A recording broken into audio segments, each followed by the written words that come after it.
So if you want your first pull-up, please stop skipping these 2 exercises in your pulling routine.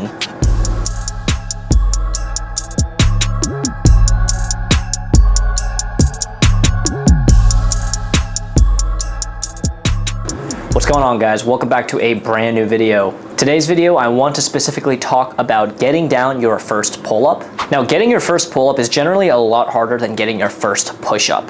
And a lot of beginners are able to do like almost 10, 15, maybe even 20 push-ups before even getting their first actual pull-up. And that's completely okay because, believe it or not, majority of people in the world cannot do a single pull-up. So today I want to show you guys these 2 exercises, which I'm sure you guys have all seen before. And then once you start training these 2 variations effectively, you will be on your way to your first pull-up in no time. Now, the pull-up trains your back, it trains your biceps, it trains the long head of your triceps, and also your posterior delts. And it's a great exercise to really get strong in pulling.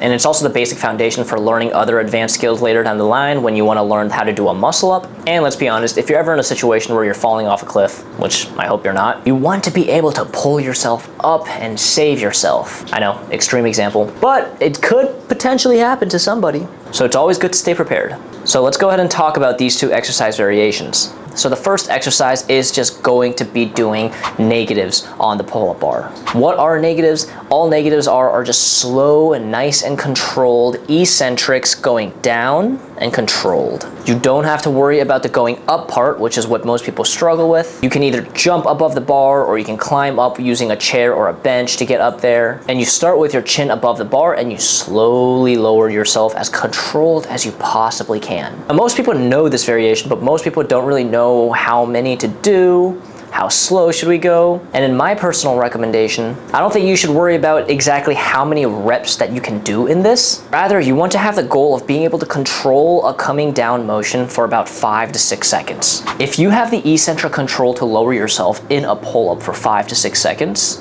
then you are very close, if not already at the point where you could do a full pull-up. But if you really want a rep range to really work with, you can start trying these with 3 sets of 3 to 5 repetitions, making sure you take a good amount of rest in between each rep and set, because we're really trying to gain the motor control skills and the eccentric strength for this, so it helps to be fresh for every single rep, or as fresh as you can be. But like I said, instead of focusing so much on reps, for this one, really focus on the goal of being able to control it down for 5 to 6 seconds. And honestly, the longer you can hold it, the closer you are to a full pull-up. Now, number 2 is going to be using resistance bands for the pull-ups. Or if you don't have a resistance band, you can also use one of those pull-up machines with the assisted support. And there's a lot of hate on the online fitness community about resistance bands, saying how they're not like the most effective and stuff like that. However, I argue that if you don't have access to a gym and you don't have access to that machine I'm talking about, resistance bands are totally okay and are a great aid in learning the pull-up, because not only is it giving you just the assistance to get the pull-up down, but it's also helping you learn the full movement pattern of the movement, which is really, really crucial in learning a movement like that. You're not going to learn pull-ups by doing other movements that aren't a pull-up.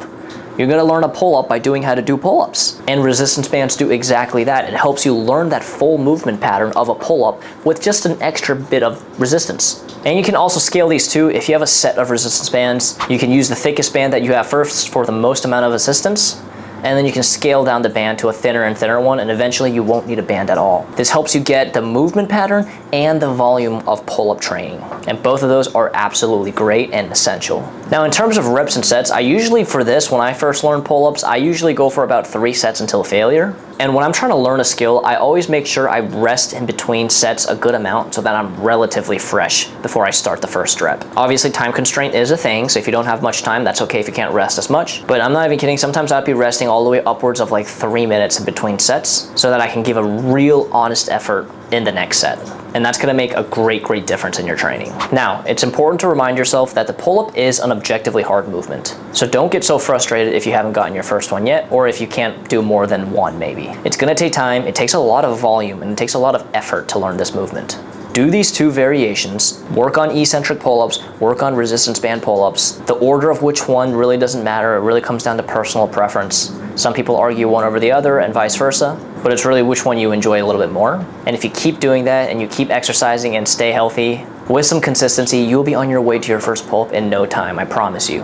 And also, for a very, very quick bonus tip, it also helps at the end of your training sessions to work on your dead hangs a little bit so that you can improve your grip strength. Because without grip strength, you're not gonna be able to do a pull-up. So those were the 2 exercises, guys. I hope you guys found that helpful. And for all beginners out there, I want to remind you guys, I do have a free 3-day course on starting fitness. It's a course on how to start fitness in a consistent and sustainable manner. It's not a get abs in 30 days challenge. It's a way to start building a workout habit. It includes follow-along workout routines, PDF workout trackers, video lectures, and much more. So make sure you join the 500+ students who have already taken advantage of this free course. That's it for the video today, guys. If you guys found this video helpful, do me a favor and please like the video. It helps my channel out a lot. And comment something down below if you have a question or concern. I try to respond to all of my comments. But other than that, guys, I hope you guys have a great rest of your day, and I hope to see you guys in another video of mine. Have a good day, and peace out.